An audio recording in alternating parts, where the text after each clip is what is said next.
the Esri Canada App Gallery, a place where organizations can showcase the applications that they've created. Let's go take a look at how we can use that. The Esri Canada App Gallery allows me to browse various examples of ArcGIS applications that have been created by organizations. Let's start by scrolling down and viewing what's available. Here in this menu, we can see that we have the option to search for terms. By this, I mean keywords to help refine our search. We can sort by category. We can also view this in a list format, a date modified format, and shut off the ability to filter. For this example, I want to look at some climate change data, specifically wildfires. So let's see what's available. Let's go search up our key terms up here, wildfire.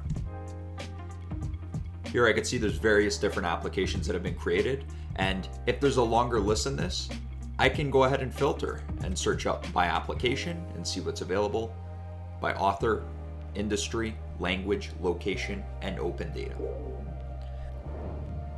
I have now filtered by dashboards, and we can see that there's one dashboard available. So let's have a look at this application.